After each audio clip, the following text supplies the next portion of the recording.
morning, team. Thank you so much for joining us. It is Tuesday, June 28th. I'm Amy Corr, and I'm joined by Kevin Van Eck, and we are in the Goose Island studio. So I am so excited because today we have another agent interview. We haven't done this for a while, but we've got a great one. So make sure to grab your cup of coffee. Hopefully it's full, it's hot, and you are ready to go. And let's jump into the next episode of Coffee with Amy and Kevin. That's right. Good morning, Amy. Good morning, everyone. Thank you so much for joining us. As Amy mentioned, we have a really special guest today. She is an At Properties Christie's international real estate agent who has been with us since, I believe, 2010, and she's been in the industry longer than that. She has experienced enormous growth, unlike we've really seen from other agents, and continued sustained enormous growth. In fact, in the last 12 months ending May 31st of 22, she's over $190 million in volume. Join us in welcoming Carrie McCormick. Good morning, Carrie. Good morning, you guys. Thanks for having me. And one thing, Kevin, that you did not say is Carrie is also one of the nicest, kindest agents that I've ever had the chance to interact with. So I'm really excited for us to have you here this morning because I know you've got some really great insight. You have to. I mean, holy cow, your business has just been phenomenal. So what I know I want to know, and probably lots of people, is what does a typical day look like for Carrie McCormick?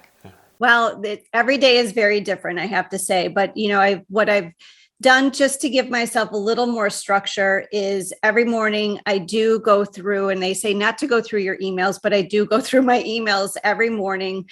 And I try to do my outreach first thing in the morning to my clients, just to start off that day, just to get it out of the way, start the day fresh with that. So definitely going through my emails, I'm going through and reaching out to my clients. And then it's all about networking. So every day I try to make it a ritual that I'm going to meet one or two people on purpose to talk about real estate, to try to network. So that is definitely part of my day. That's really interesting. So how do you do that? Tell us more about that networking.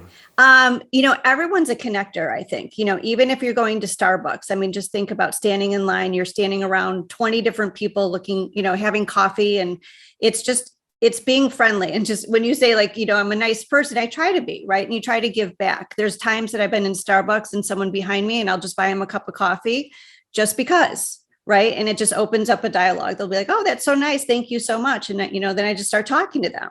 And it's about giving and getting in return. So I shouldn't say that one's on purpose, but if there's like an art exhibit, because I love art, or if there's, what did I do last night? Oh, a dinner, just inviting certain people out to dinner, whatever it is, there's always people to connect with. So I try to make it purposefully to make a nice connection for the day.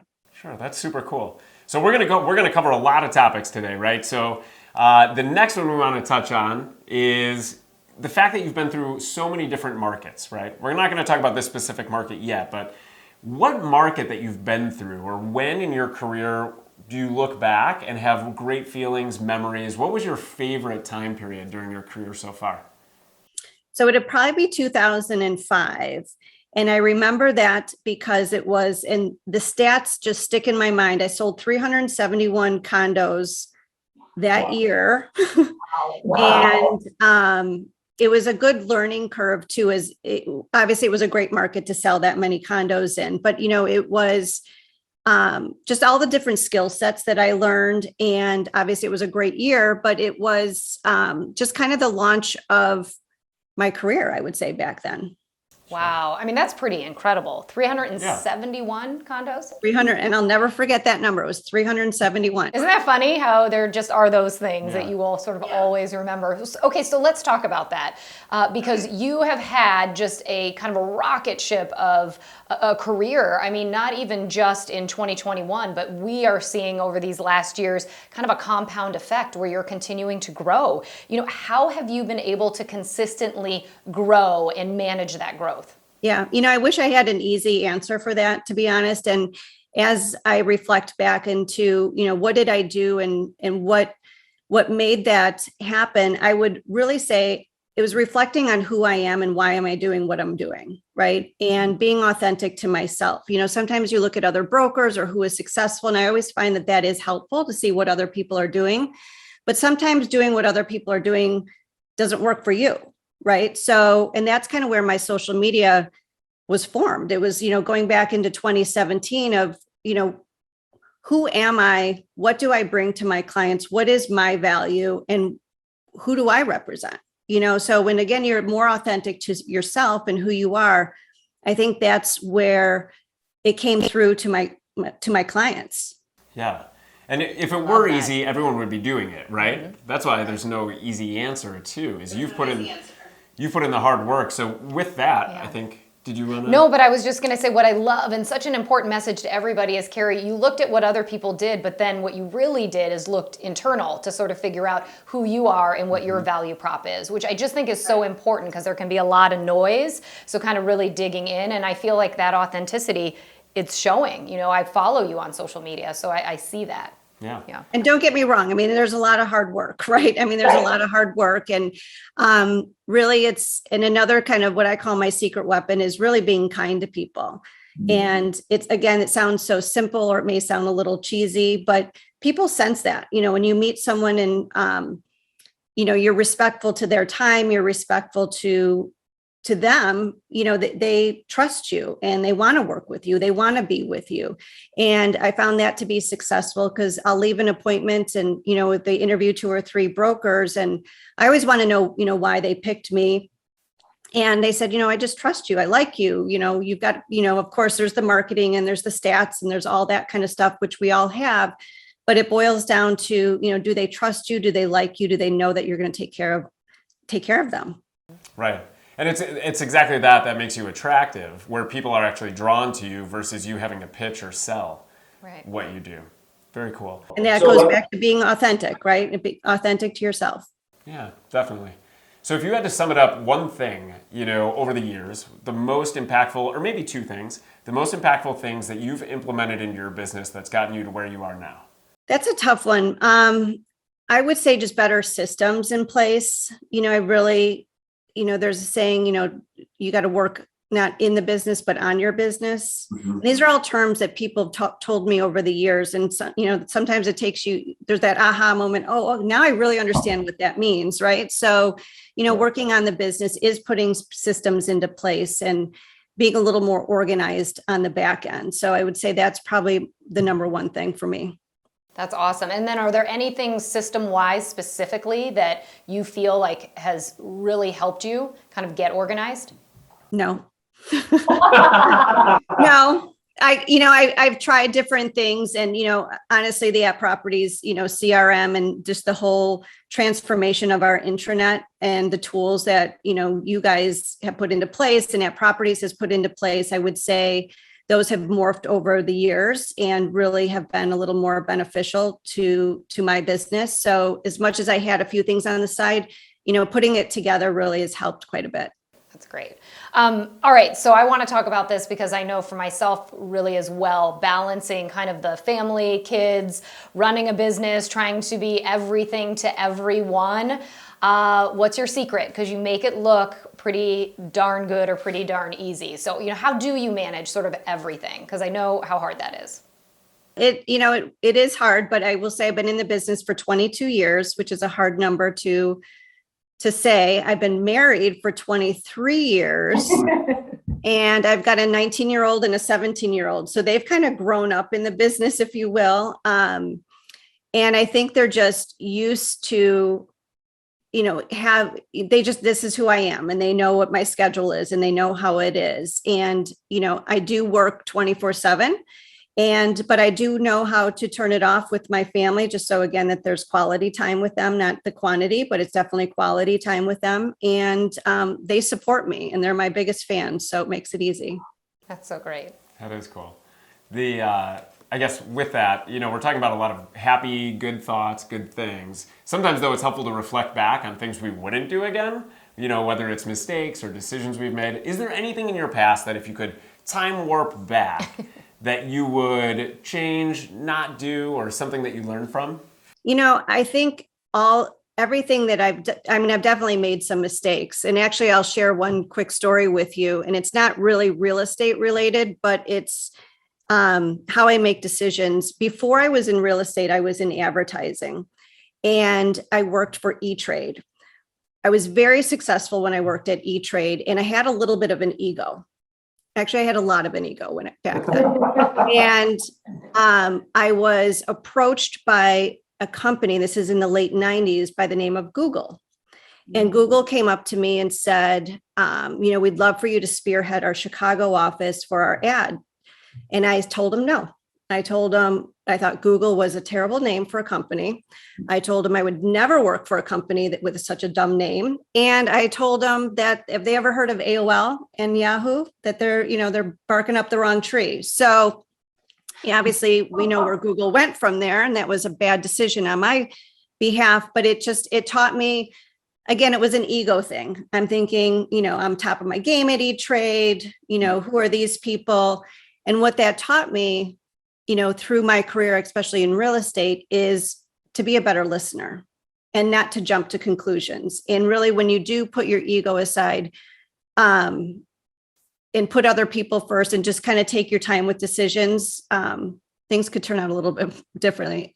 Believe me, I love where I am and I'm glad that I'm here. Yeah. But, if I was number 2 person at Google, things may be a little different. But Right. Just a little bit. Well, I have my brother-in-law went to Alta Vista, and one of his best friends went to Google. And let's just say things turned out differently for each of them, Yes, that's so great. All right, so I know that a lot of your focus is on the luxury side, right? You've got a really nice luxury clientele, and with our recent affiliation with Christie's International Real Estate, we'd love to get your take, because so many of our agents are trying to figure out how to utilize, kind of this new relationship. So, how are you leaning into this new relationship and affiliation that we've got? Yeah, I think it's important, especially as the world is moving around so much now too, and to have that international brand behind you, it just gives a little more recognition to that. And even if someone is staying local in Chicago, just knowing that, there is affiliations, that we've got that reach out there.